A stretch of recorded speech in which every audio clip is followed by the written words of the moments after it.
அருமை தமிழர்களே, சிவகுமாரின் அன்பான வணக்கம்.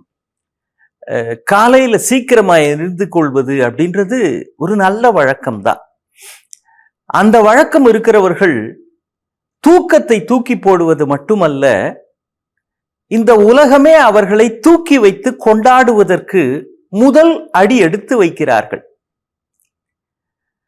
இந்த பள்ளிகள்ல கல்லூரிகள்ல ஒரு சுய முன்னேற்ற சொற்பொழிவுக்காக பேச்சாளர்ங்கிற முறையில என்னை கூப்பிடுவாங்க. அங்க போய் ஒரு பள்ளியில பேசுறப்போ இதை சொன்னேன். காலையில சீக்கிரம் எந்திரிக்கணும் தம்பி, வாழ்க்கையில முன்னேறணும் அப்படின்னா 4 மணி 5 மணிக்கெல்லாம் எந்திரிக்கணும், இது ஒரு நல்ல வழக்கம் அப்படின்னா. டக்குன்னு ஒரு குட்டி பையன் எந்திரிச்சு, அது எப்படிங்க, எங்க வீட்டுக்கு பால் போடுறவர் கூட தினம் காலையில 4 மணிக்கெல்லாம் எந்திரிக்கிறாருங்க, அவரு 20 வருஷமா பால் தான் போட்டுக்கிட்டு இருக்கிறாரு. போஸ்டர் ஓட்டுறவங்க கூட காலையில 5 மணிக்கெல்லாம் எந்திரிச்சிடுறாரு, ஆனா 20 வருஷமா கையில அதே பசை இருக்கிற வாளி போஸ்டரோட சுத்திக்கிட்டு தானே இருக்கிறாரு. தூக்கி வாரி போட்டுது. இந்த பிள்ளைங்க என்னடா இப்படிலாம் யோசிக்கிறாங்க அப்படின்னு. இந்த தலைமுறையே கொஞ்சம் அப்படித்தான் எடக்குமடக்காக இருக்கிறது. இதயம் நிறைய ஆர்வமும் மூளை நிறைய முட்டிக்கொண்டு நிற்கிற அறிவாற்றலும் இருக்கிறது. அதை கொஞ்சம் சரியாக மடைமாற்றம் செய்ய வேண்டும். காலையில 8 மணிக்கே எந்திரிக்கிற ஒரு குட்டி பையன், அவன் யூகேஜி தான் படிக்கிறான். அவன் சொல்றான், ஒரே ரொம்ப ஸ்ட்ரெஸ்ஸா இருக்குப்பா அப்படின்னு. யூகேஜி தான் என்ன ஸ்ட்ரெஸ்ஸா தான்ப்பா இருக்குது, நான் பேசாம படிக்கிறத நிறுத்திடலாம்னு இருக்கிறான்றான். படிக்கிறத யூகேஜி படிச்சு என்னடா பண்ண போற, நான் வேலைக்கு போக போறேன்டான். யூகேஜி படிச்சுட்டு என்னடா வேலைக்கு போவேன், நான் எல்கேஜி பசங்க டியூஷன் எடுக்கலான் இருக்கிறேன்ப்பான்றான். அவன் எதிர்கால திட்டத்தோட இருக்கிறானா. அதுக்காக இதெல்லாம் ரொம்ப ஓவர் இல்ல. காலையில் எழுந்திருப்பது அப்படின்றது ஒரு நல்ல வழக்கம். ஆனா எழுவதோடு அது முடிவதில்லை. அதற்கு பிறகும் சில விஷயங்களை நாம் செய்யணும். இந்த MBA கோர்ஸ் பண்றவங்களுக்கெல்லாம் ரொம்ப பிரபலமான ஒரு உதாரணம் சொல்லுவாங்க. வித்தியாசமான ஃபுட்பால் மேட்ச் நாங்க ஆர்கனைஸ் பண்ணியிருக்கிறோம், வாங்க, நீங்க எதிரே பார்க்காத விஷயங்கள்லாம் அதுல நடக்கும் அப்படின்னு விளம்பரம் பண்றாங்க. ஏகப்பட்ட பேர் டிக்கெட் வாங்கிட்டு அந்த மேட்ச் பார்க்கறதுக்கு போறாங்க. இவர் அங்க பால் அடிக்கிறாரு, அவர் அங்கிருந்து இங்க அடிக்கிறாரு, இந்த டீம் அந்த டீமுக்கு அடிக்குது. ஆனா கடைசி வரைக்கும் இவங்க எதிர்பார்த்த மாதிரியான சுவாரஸ்யமான விஷயம் நடக்கவே இல்லை. என்னன்னு ஒண்ணு புரியல. மக்களும் கொஞ்சம் கொஞ்சமா எந்திரிச்சு போக ஆரம்பிச்சிட்டாங்க.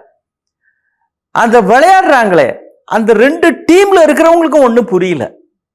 அப்புறம் தான் தெரிஞ்சது, அங்க கோல் போஸ்டே இல்லை.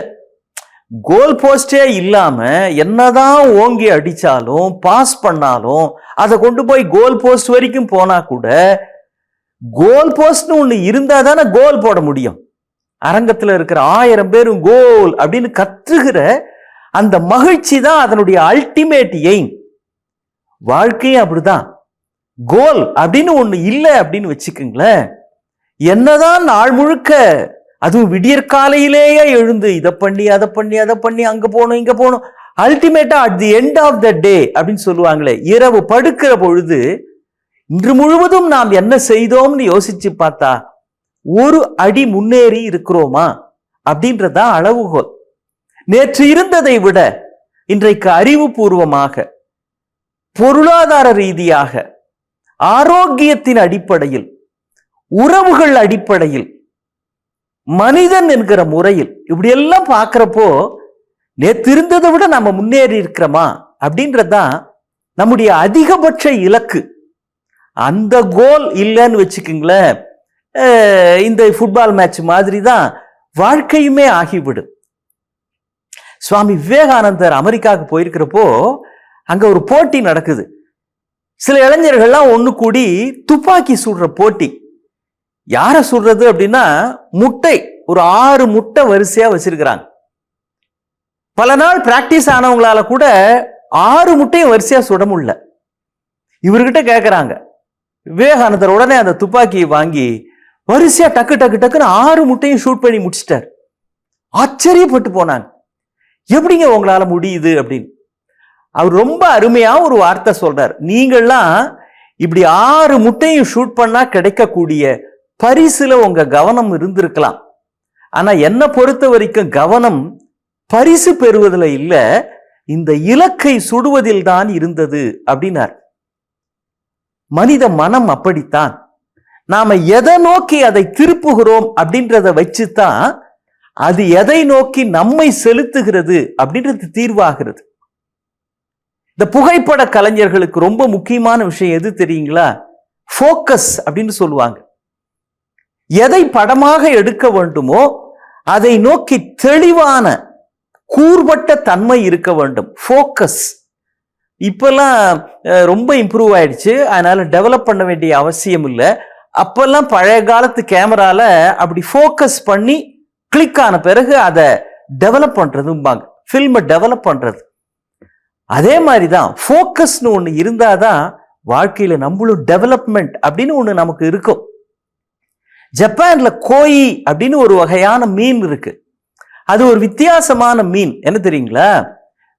ஒரு சின்ன தொட்டியில வச்சு அதை வளர்த்தா அது 2 இன்ச்சு ஒரு 10 இன்ச்சு அவ்வளவுதான் அது வளரும். அந்த மீனையே ஒரு சின்ன குளத்துல போய் விட்டீங்க, ஒரு அடி தூரத்துக்கு வளரும். ஒரு பெரிய ஏரியில கொண்டு போய் அந்த கோயி மீனை விட்டா அது ஒரு 2 அடி 3 அடி நீளத்துக்கு வளரும். எதற்குள் அது இருக்கிறதுன்ற அந்த தொட்டியினுடைய அளவை பொறுத்து தான் அந்த மீனின் வளர்ச்சி அமைகிறது. நாம கூட அப்படித்தான். எந்த விருப்பம், எந்த இலக்கு அப்படின்றதுல நம்மை நாம் வைக்கிறோமோ அதை அடைவதிலே நமக்கு எவ்வளவுக்கு எவ்வளவு தீவிரம் இருக்கிறதோ அந்த தீவிரத்தின் அளவை பொறுத்துத்தான், அந்த ஆசையின் அளவை பொறுத்துத்தான், ஒருமுகப்பட்ட தன்மையின் அளவை பொறுத்துத்தான் நம்முடைய வளர்ச்சியும் இருக்கிறது. கோல் போஸ்ட் இல்லாம ஃபுட்பால் விளையாடுறது எப்படி அர்த்தம் இல்லையோ அதே மாதிரிதான் வாழ்க்கையில் நாம யாரா இருந்தாலும் இன்றைக்கு இதை சிறப்பாக செய்து முடிப்போம்ன்ற இலக்கை நோக்கி இந்த நாளை நாம் தொடங்கினால் இதைவிட சிறப்பான வாழ்கிற முறை வேறு எதுவும் இருக்காது அல்லவா? மீண்டும் சந்திப்போம். வணக்கம்.